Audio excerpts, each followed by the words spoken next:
Setelah mengetahui itu, Mbak Rara cerita nggak ke ayahnya Mbak Rara? Saya sempat cerita Mas sama ayah. Terus? Tapi saya nggak percaya Mas. Nggak percaya? Nggak percaya dengan semua yang saya kasih tahu sama ayah saya. Pah, aku mau ngomong. Ada apa sih? Kemarin aku lihat Mama jalan sama cowok. Itu mungkin teman Mama kali. Tapi Pak, Mama mesra-mesraan dan Mama peluk-pelukan sama cowok itu. Hei, Rara, kamu jangan sembarang ngomong loh. Ada apa sih, Pak? Ini, Bu. Kemarin, kata si Rara, dia lihat Ibu jalan sama cowok lain.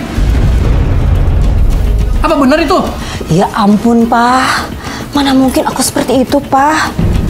Mungkin Rara aja yang salah lihat. Benar, Bu? Iya, Pak. Ya udah, kalau gitu Bapak mau jalan dulu. Iya, Pak. Hati-hati ya. Iya. Udah ya? Iya. Heh! Dasar anak sialan ya. Berani-beraninya kamu ngomong soal saya. Ampun Mama, ampun. Awas ya. Kalau kamu berani ngadu lagi, saya kasih pelajaran kamu. Heh! Nih, mendingan kamu bersih-bersih aja. Awas kalau nggak bersih.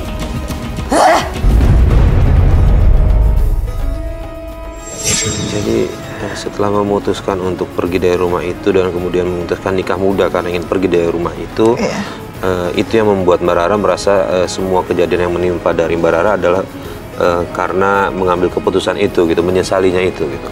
Pak Ustadz, boleh nggak sih kita selalu menyesali masa lalu kita? Ya, jadi begini, kalau tadi yang cerita Mas Farid tentang apa itu masa lalu, sebenarnya kita tidak boleh menyesali masa lalu. Kalau di dalam Al-Quran, misalkan dalam surat Al-Hasr ayat 18 itu kan menjelaskan, ya ayyuhalladzina amanu ittaqullaha wal tanzur nafsum ma qaddamat lighad wattaqullaha innallaha khabirum bima ta'malun. Hai orang yang beriman, bertakwalah kamu sekalian dan hendaklah setiap jiwa melihat apa yang sudah lewat pada dirinya untuk apa? Untuk perbandingan melangkah lihat masa depan dia. Maka bertakwalah kepada Allah, sesungguhnya Allah Maha mengetahui atas segalanya. Jadi ini maknanya apa? Maknanya adalah orang ketika menatap masa depan, orang juga nggak boleh melupakan masa lalunya, supaya apa? Menimbulkan rasa syukur, menimbulkan rasa terima kasih, kemudian bisa meningkatkan diri. Tapi begitu juga orang yang terus-terusan melihat masa lalu, Al-Quran juga tidak dibolehkan. Karena apa? Itu nanti akan menimbulkan rasa penyesalan, dan ketika penyesalan maka akan menimbulkan rasa putus asa. Maka Al-Quran surat Al-Yusuf menjelaskan, wala tayasu mir rohillah. Janganlah kamu sekalian berputus asa dari rahmat Allah, sebab orang yang berputus asa itu bagian dari ciri orang-orang kafir. Kenapa orang kafir itu mudah berputus asa? Karena sandaran, cantolan kepada di luar dirinya itu tidak ada. Sementara orang beriman pasti punya sandaran. Siapa? Allah Ar-Razzaq, Allah yang memberikan rezeki. Allah Al-Qadir yang maha kuasa ketika kita dalam keadaan lemah. Allah Al-Qarat maha perkasa ketika kita tidak berdaya. Itu adalah memberikan motivasi pada kita. Nah, yang kedua, Mbak Rara ketika menyebut menikah 18 tahun sesungguhnya nggak mudah. Memang ukuran mudah, tetapi kan tergantung. Tapi kalau niatnya misalkan saya menikah muda supaya saya terhindar dari perbuatan zina, itu jauh lebih mulia, kan begitu. Jadi lihat pada konteksnya. Yang terpenting sesungguhnya para pemirsa, adik-adikku sekalian yang pasangan muda, misalkan menikah usia muda, yang terpenting adalah kemampuan memanage berumah tangga. Karena emosi dari suaminya yang masih muda, istrinya emosi sering menonjol meletup-letup ketika tidak ada yang mengalah masing-masing. Mengalah bukan berarti kalah dalam rumah tangga, mengalah untuk mencari kebaikan bersama, itu yang terpenting. Tapi ketika dia bisa mengendalikan, masing-masing menjaga, saya kira ini akan tumbuh menjadi yang lebih baik. Jadi Mbak Rara tidak perlu menyesali tentang menikah masa muda. Itu nikmatilah sebagai bagian dari karunia Allah. Yang terpenting adalah bagaimana membina dalam kehidupan berumah tangga. Nah, Mbak Rara, saya dengar kabar katanya bapaknya Mbak Rara sudah meninggal ya? Betul, Mas. Sakit atau apa? Ya, saya meninggal karena sakit, Mas. Karena sakit. Nah, sebelum almarhum meninggal, tahu nggak dia kalau ada prahara dalam rumah tangga Mbak Rara? Ayahnya Mbak Rara? Saya belum sempat tahu. Belum sempat tahu? Belum sempat tahu. Setelah bercerai, Mbak Rara kemudian tinggal di mana? Saya tinggal di Bogor, Mas, bersama anak-anak saya. Bersama anak-anak. Anak-anak gimana responnya setelah Mbak Rara putuskan untuk bercerai? Alhamdulillah, karena yang paling besar udah mengerti ya. Dengan kondisi, dengan keadaan. Mereka pun yang memilih untuk ikut bersama saya, Mas. Cari uang sendiri? Iya. Saya bekerja dan saya harus berjuang untuk anak-anak saya. Yang paling besar sekarang masih sekolah atau? Yang paling besar sudah keluar SMK. Sudah keluar SMK.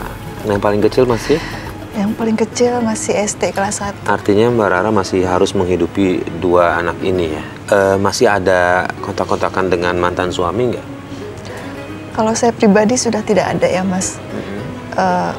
Paling anak-anak saya yang masih komunikasi sama dia. Anak-anak tahu tapi perilaku bapaknya seperti itu, ayahnya seperti itu?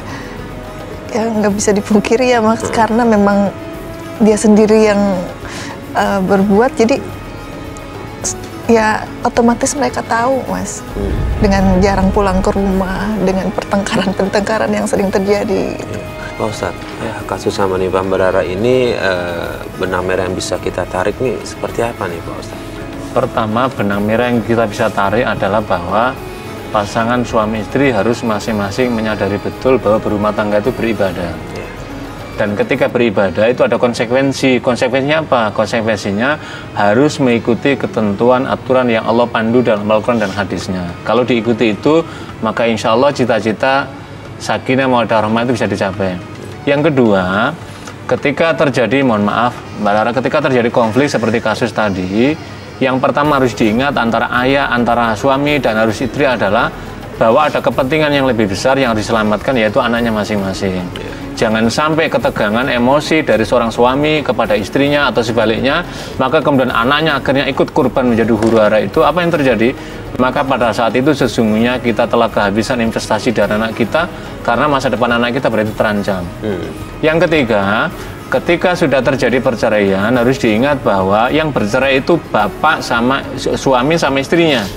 Tidak ada perceraian dengan apa itu terpisah dengan anaknya. Apa maknanya? Maknanya adalah tanggung jawab seorang ayah kepada anaknya itu sama seperti tanggung jawab ketika dia masih punya bersama ibunya, bersama istrinya. Bedanya, nafkahnya tidak ada kewajiban kepada istrinya karena sudah dicerai, tetapi ada kewajiban beri nafkah melalui istrinya, itu adalah untuk kedua anaknya.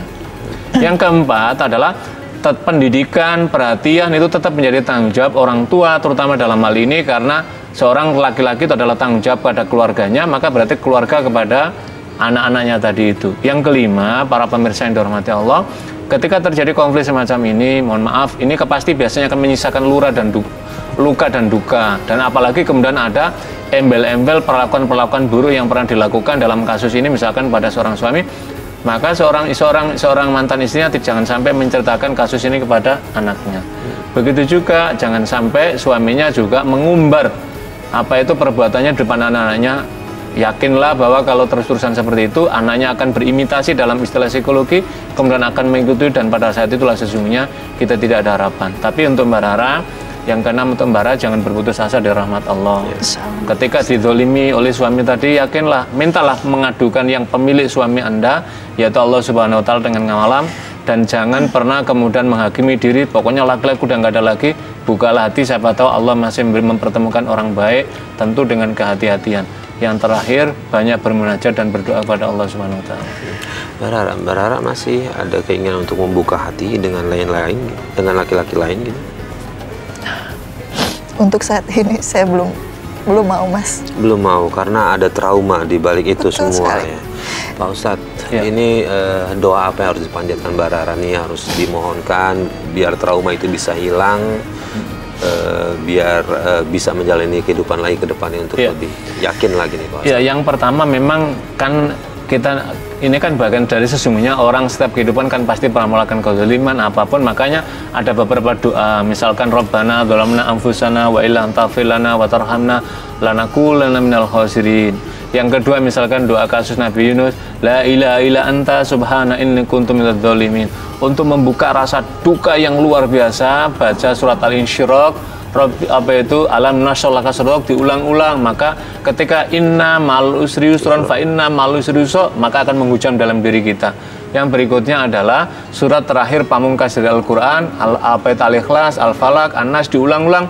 Selain itu tentu adalah ayat misalkan seperti surat Al-Fatihah. Selain itu, Mbak Rara, saya menasihatkan jaga sholatnya, kemudian bangun di waktu malam, bukan semata-mata untuk diri kita, yang terpenting untuk anak kita. Dan siapa tahu dari sana Allah membukakan hati kita, dan mudah-mudahan Allah pertemukan lagi laki-laki yang bisa menjadi imam bagi keluarga Mbak Rara. Oke, baik Pak Ustadz, terima kasih Sama-sama Mas Farid. Mbak Rara, mudah-mudahan apa yang disampaikan Pak Ustadz bisa memberikan ketenangan jiwa sedikit untuk Mbak Rara untuk bisa maju lebih baik lagi, lebih yakin lagi untuk menjalani kehidupan. Terima kasih juga sudah berbagi cerita dengan kita. Sama-sama. Mudah-mudahan ini menjadi pelajaran yang bisa dipetik dari